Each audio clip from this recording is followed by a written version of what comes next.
The Illuminate Arts and Faith Conference in Chattanooga, Tennessee wants to help you find your tribe. Do you get way too excited about quoting Wendell Berry or C.S. Lewis in conversations with coworkers?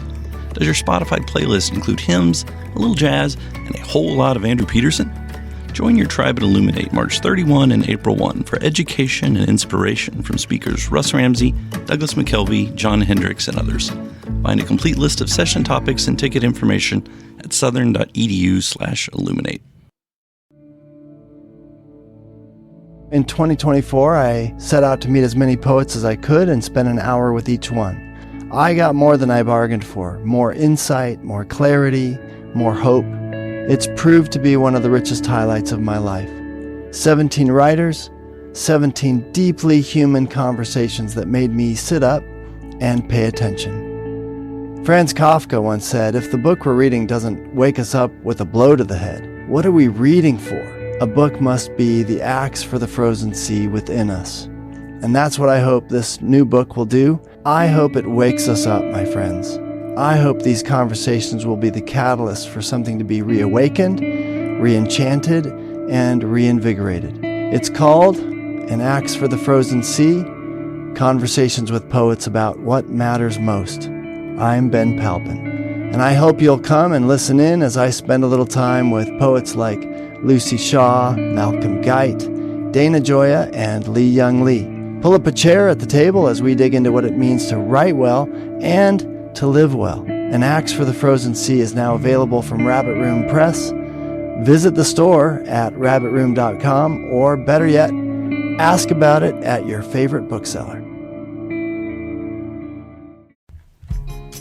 Welcome to the Habit Podcast, conversations with writers about writing.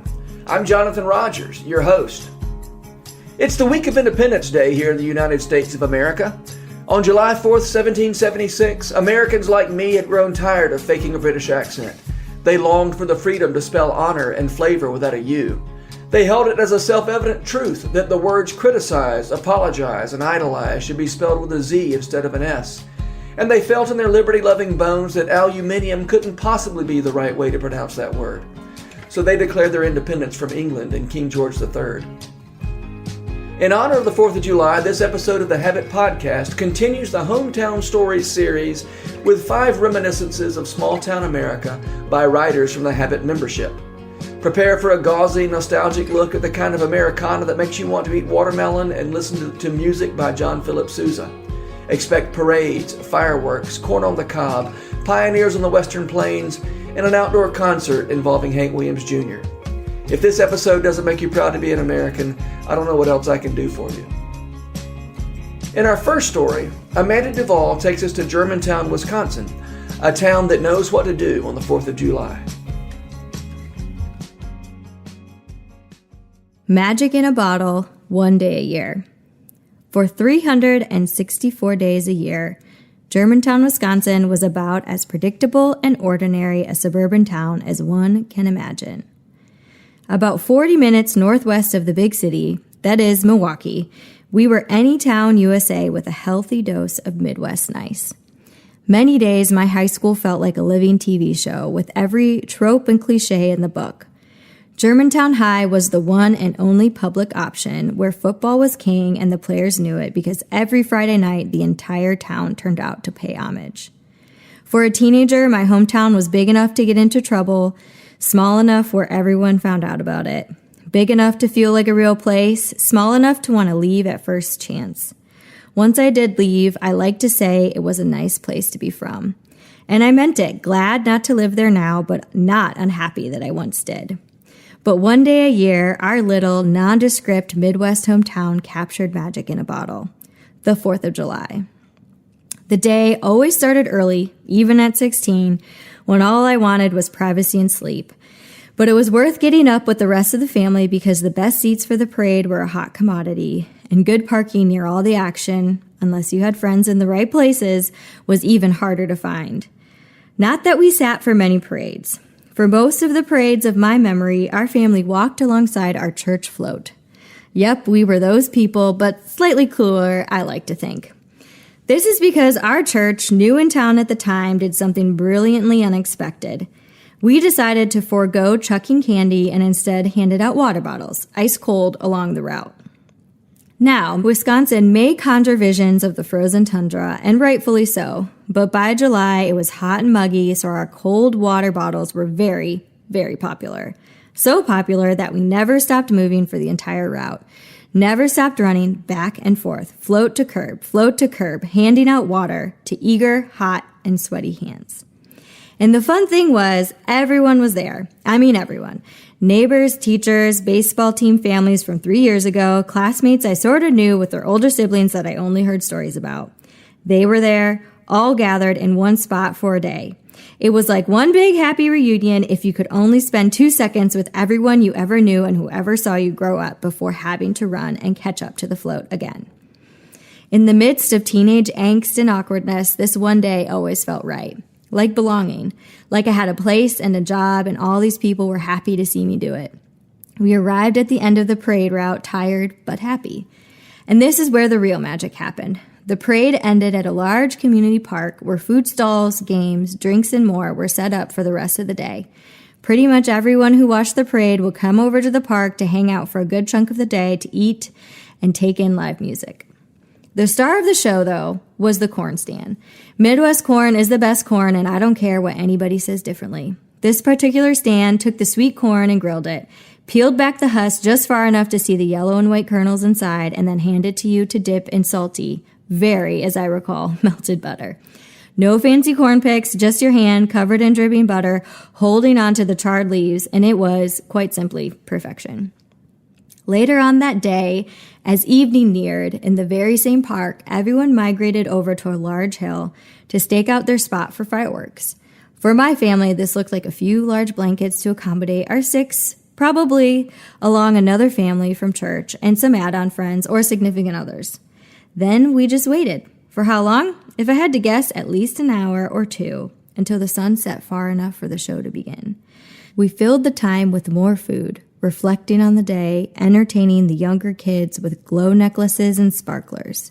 We were waiting, sure, but this was an equally memorable part of the day as every other activity, feeling lucky to spot and catch friends as they meandered by to find their own blankets and families. And then, just as dusk would settle into darkness, whoever was running the show would shoot off a single firework, causing most of us to jump, but also doing the important job of telling everybody to sit down. The big show is about to start. I'm not sure how a small town like ours could afford to put on such an incredible fireworks show every year, but they did. I say Germantown, Wisconsin could rival any big city when it came to a grand finale. As an adult, I've now watched 4th of July fireworks in places like San Diego, Washington, D.C., and Nashville, all renowned displays with their own live TV broadcasts, but they can't compare to my hometown. My parents agree. As I remember it now, some of the splendor may be because we always had such an amazing view. We always did, because everyone did. The large hill overlooking the spot where they shot them off seemed to fit about the entire town. That seems impossible mathematically, but at least everyone who wanted to be there could find a patch. It was just right, the right amount of everything, and we all knew it. After the show ended and the hearty applause died down, we would pack up and become part of the mass exodus to our cars to drive tiredly home, weaving as best we could through gridlock of other tired families, the one day of the year our town had traffic. I remember those drives feeling as if the dream was fading, and tomorrow I would wake up back in my old, nondescript suburb again. For just one day, though, we had it all. We lived the dream, the American dream even, where everything good was obvious and ours and worth celebrating. I did go back for the 4th a few times after graduating high school.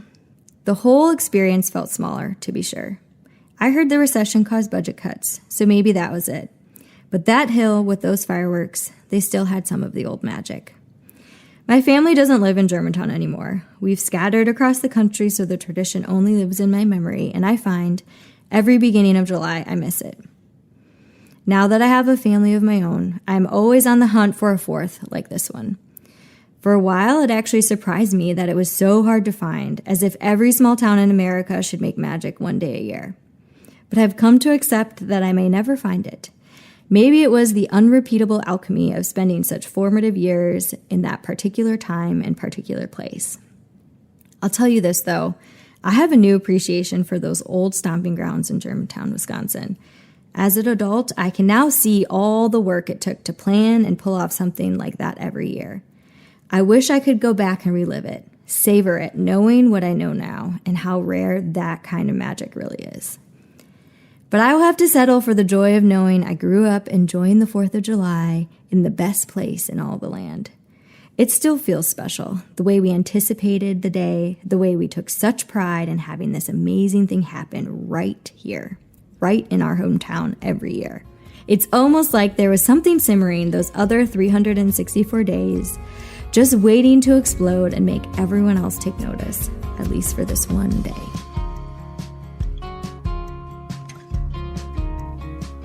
Our next story from Carrie Gibbons was one of the stories that sparked the idea for this Hometown Stories series.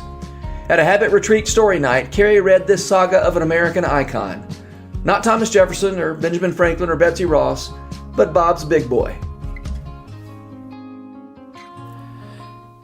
Big Boy by Carolyn Claire Givens. If you had been a frequent reader of the Canton Observer newspaper in 2004, you could not have missed the story. The Big Boy, not the restaurant, but the boy himself, had already had his share of excitement in 2003. He'd been stolen one night by 3 teens and discovered in a field in the west of the township, his burger missing and his head bashed in. The Saturday morning crowd had noted his absence, but he was back in place by Sunday, a white bandage wrapped around his noggin. And that was nothing compared to what awaited his fresh replacement in 2004. It started with a citation. The township's zoning board had strict signage rules for Ford Road. No one wanted to look like Wayne or Westland with their tacky hodgepodge of signs. This was Canton, for crying out loud. We had our dignity. 1 sign on the building and 1 small sign by the road. No more, no less. And the zoning board said Big Boy was a sign. The first citation was waived by the township supervisor. He said it was all a misunderstanding, but the zoning board persisted, and eventually Big Boy got his day in court. The Big Boy statue is an American icon since 1936, the owners said. We don't consider it a sign.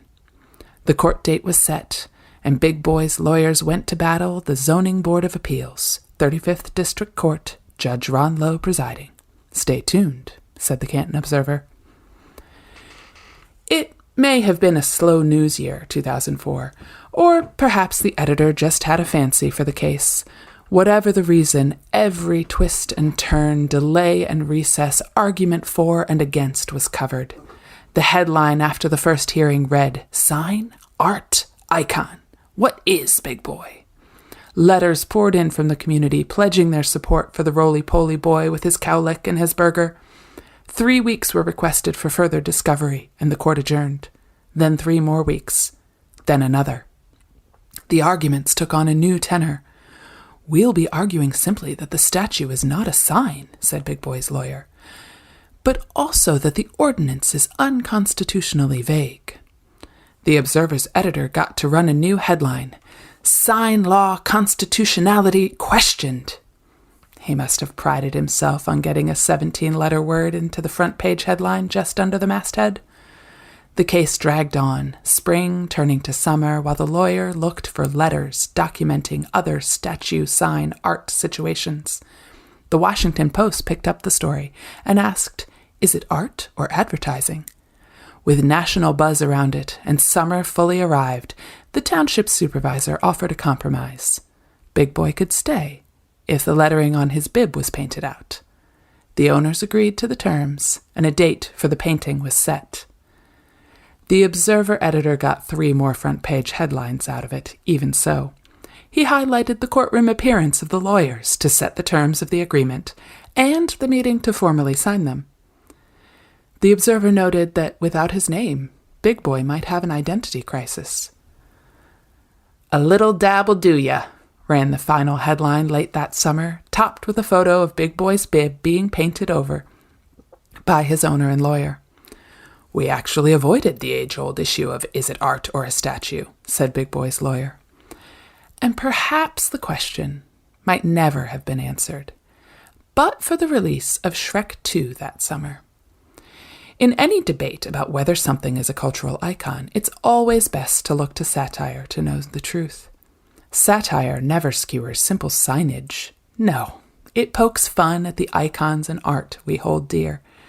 And there, in the kingdom of far, far away, among the spoofs of Farbuck's Coffrey and Versacery and Old Knavery, there stands Friar's Fat Boy, proudly smiling in front of his restaurant, with a ham hock on a platter raised to the sky.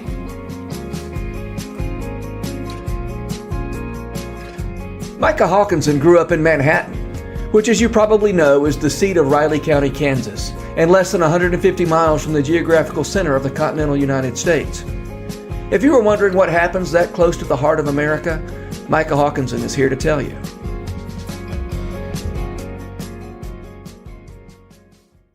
The Little Apple by Micah Hawkinson. I was born and raised in Manhattan, Kansas. And yes, we know. In the 70s, when New York put out all those tourism ads about the Big Apple, we rebranded as the Little Apple. Every New Year's Eve, the downtown merchants drop an apple-shaped ball to ring in the new year. There's even an apple painted on the town's water tower. I guess you could say we've embraced it. So whatever clever remark you have about the other Manhattan, we've probably heard it. But folks are pretty courteous here in the Little Apple, so we'll listen anyway. We may even laugh just to be polite. When New England abolitionists settled here in April 1855, they named the place Boston. That name probably would have stuck if the Kansas River had been a little higher that summer. As it happened, the river was low, and that June a steamboat ran aground right at the town site. It carried members of the Cincinnati Manhattan Company, headed for a settlement 20 miles upriver. The Bostonians liked the stranded strangers, so they invited them to join their town. The Ohioans agreed to stay on one condition. The place had to be renamed Manhattan to honor their New York investors. So it was, and the community has been characterized by good-natured compromise ever since. You can't blame the Ohioans for wanting to stay. The lovely town site was situated at the confluence of two rivers, the Big Blue and the Kansas. It's surrounded by wooded glens, creeks that spill down to secluded valleys, and hills of ancient flint and limestone that ripple and roll like waves of the vast sea that once covered this part of the world. In the sky above, red-tailed hawks and turkey vultures float on thermals. The tall grass below conceals their would-be prey, mice, snakes, and 100 other tiny creatures. Meadowlarks and mockingbirds sing a fence-post symphony, accompanied by cicadas and farm pond frogs. These days, the Tuttle Creek Dam has more or less domesticated the Kansas River, disrupting the cycle of drought and flood that used to cripple Manhattan every couple decades. Of course, not everyone was a fan of the project. Folks from towns that would be flooded by the reservoir rallied against it under the slogan, "Let's stop this dam foolishness." The dam was built anyway, but in the lake's shallows and coves, you can still see the waiting skeletons of oaks and cottonwoods that haven't stopped protesting yet. I grew up in a gravel road subdivision just south of the dam. On summer nights when the Kansas River was low, Dad would drive us out to watch the torrent of reservoir water flow out to feed it. Sometimes I still dream about that deafening roar and the way the vapor rainbows danced in the air above the concrete outlet tubes. A few miles upriver was Fort Riley, a military base. We always looked forward to Tuesday morning live fire drills when cannon booms rattled our windows and storm doors. "There goes Fort Riley!" we'd shout gleefully as Mom examined her china cabinet for damage. Between the fort and Kansas State University, go Wildcats, half the town's population was between the ages of 18 and 25. This led to occasional dust-ups, particularly when the college students, soldiers from the fort, and townies all mingled together in Aggieville, the nightlife district near the university. One 18-and-under dance club was particularly notorious for the number of students and soldiers who got stabbed there. In addition to the stabbings, there were midnight drag races, raucous bonfires at the lake shore, beer cans, used condoms, and other detritus left behind said bonfires, and, of course, the unceremonious dumping of unwanted couches on our favorite hiking trail for some reason. We who dwelt in Manhattan year-round lived a double life. All summer long it was safe to ride our bikes 3 miles to the local pool. It was safe to go to the quick shop or play basketball at the playground or cross a busy street downtown. It was even safe to wade barefoot at Pillsbury Crossing, a limestone ford where settlers used to drive their wagons across Deep Creek. But when August hit, these things all got dangerous. The roads were crowded with college kids and pickup trucks, many of them away from the family farm for the first time. Short kids no longer got picked for pickup basketball games, though they did sometimes get picked on instead. Broken beer bottles littered the wading paths at Pillsbury Crossing, so during the school year, we pretty much stayed in our neighborhood. Summer, though, was a time of sanctuary. Until the country stampede came to town, of course. During that crazy music festival in July, the college kids came back, sunburnt and shaven, and ready to set sail for Margaritaville. Other country music fans came too, and thousands of them pitched tents at Tuttle Creek's campground. I worked security at the Stampede one summer during college, and I will not soon forget it. The restrooms were a problem. There weren't nearly enough of them. Eventually, the men in line resorted to mass public urination, correctly assuming that no security guard on earth gets paid enough to stop 40 drunk frat boys from doing the needful all at once in a random ditch. Gabe, a young and very enthusiastic coworker of mine, desperately wanted to do something about it. "Do you see them?" he asked me. "Do you see them urinating in public?" He fiddled with his 2-foot-long mag light, which he had with him because he had been forbidden to carry a firearm. Yeah, I said. "Well, it's not allowed. It's against the rules." He practically jumped up and down in frustration. "Let's go cut their wristbands off." "I'm not sure that's a great idea," I said. "They don't look like they'd go peacefully." "But they're urinating in public." "Yeah, you know what? I'm going to go ask Moldy about it." Moldy was the police lieutenant in charge of security. I'd been hired for this job because we went to church together. I felt a special connection to him because he and his wife, like my parents, had 11 homeschooled children. They had named all theirs with J's, while my parents had opted for Bible names, but I didn't hold it against them. Moldy confirmed my suspicions that we should not try to chase the offenders down and remove their festival wristbands by force. "And tell Gabe to calm down, would you?"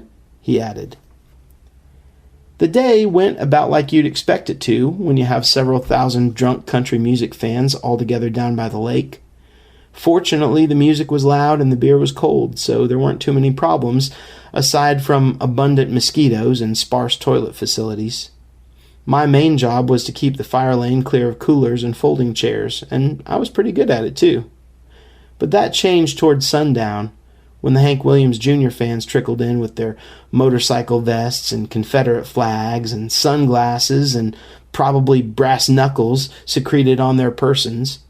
I somehow got a bit shy and figured that if an ambulance or fire truck really needed to get through, surely these kind folks would get out of the way when asked.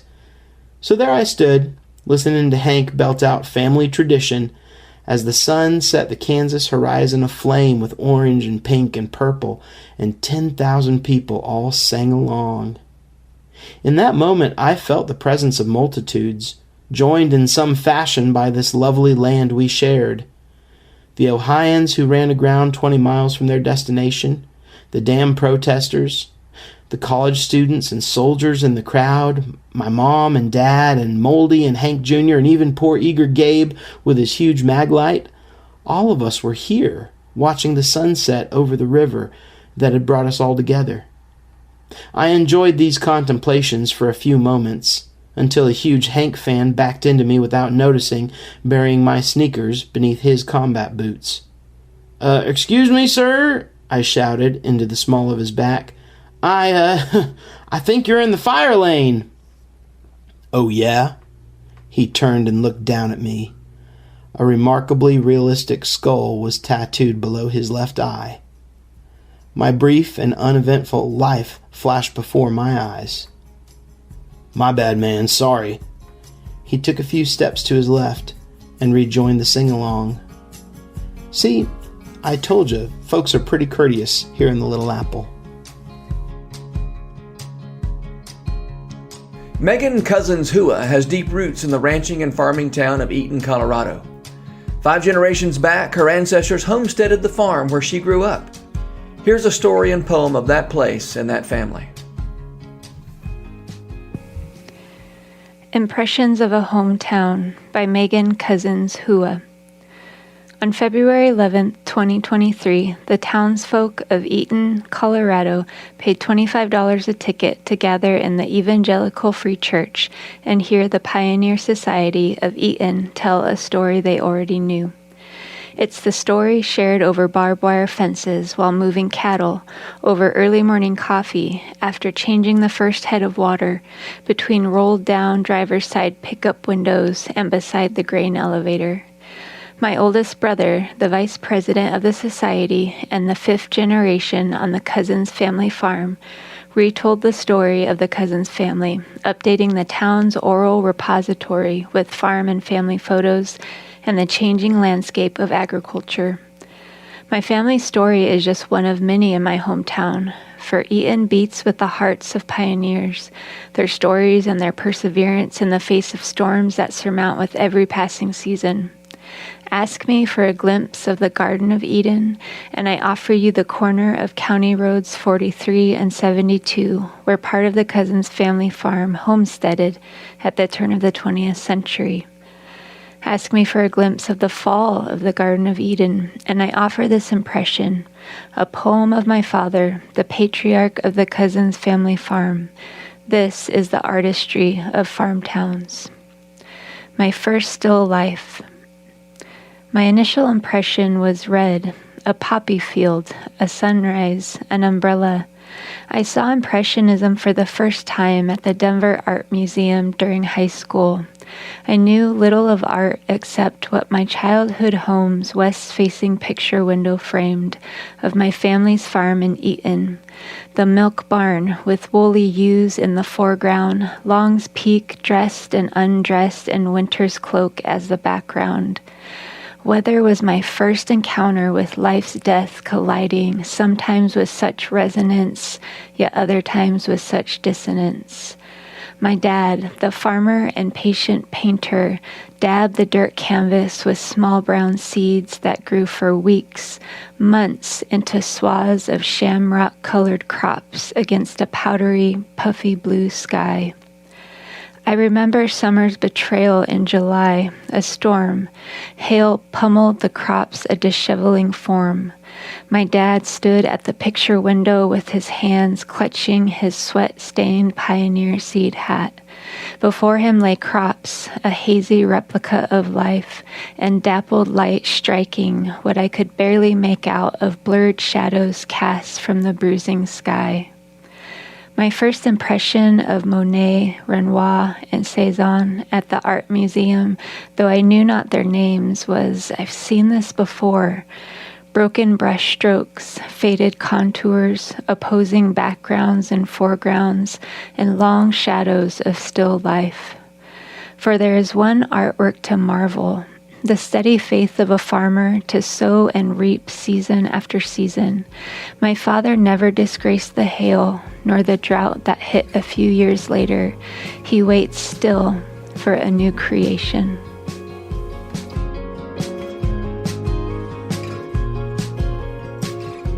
And finally, like the rocket pop after the hamburger and the hot dog and the corn on the cob, we have a last sweet little dessert of a story from Chelsea Barnwell. Chelsea isn't from Mayberry, but it sounds like maybe her bank teller was.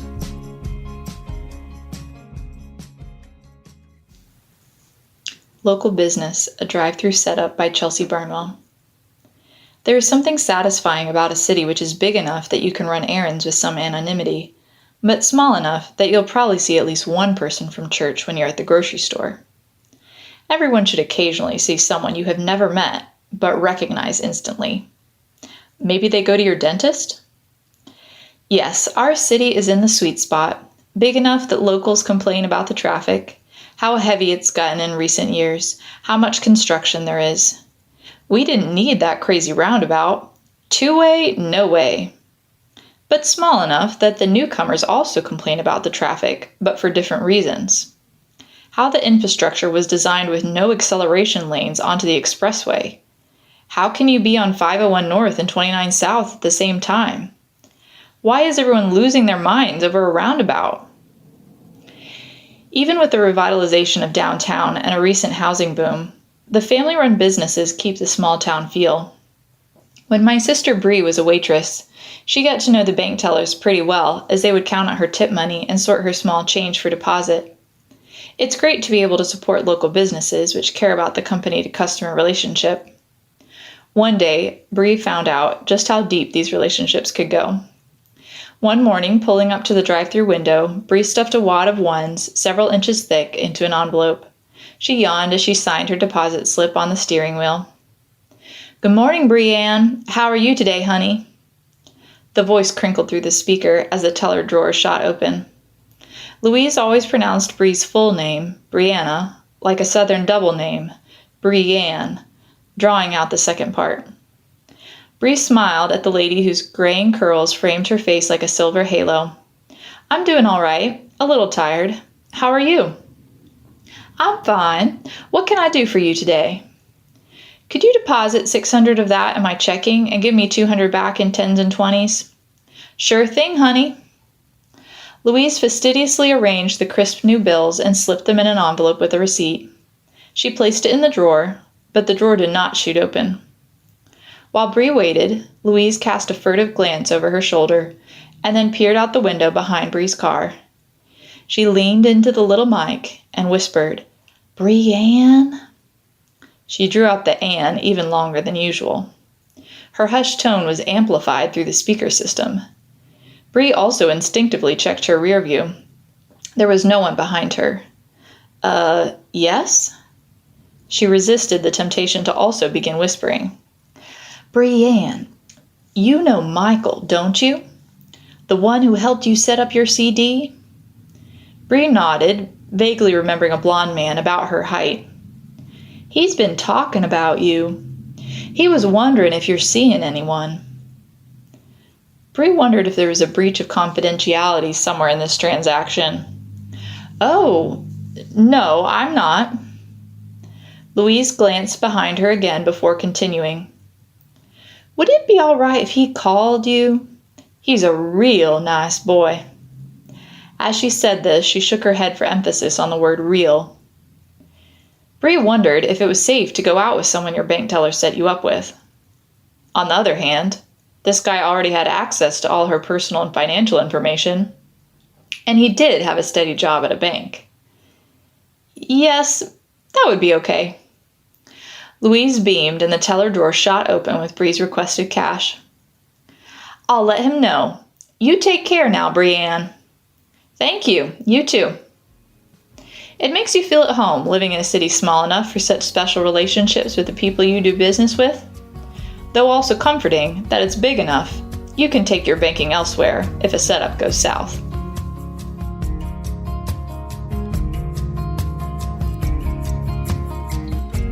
This podcast is brought to you by The Rabbit Room, where art nourishes community and community nourishes art. And all our podcasts are made possible by the generous support of our members. To learn more about us, visit rabbitroom.com, and to become a member, rabbitroom.com/donate.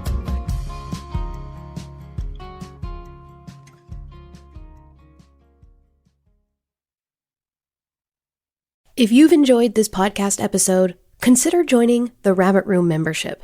Your membership helps sustain this community, funding everything from publishing and podcasts and theater productions to events and programs that support artists who create with a Christ-centered vision.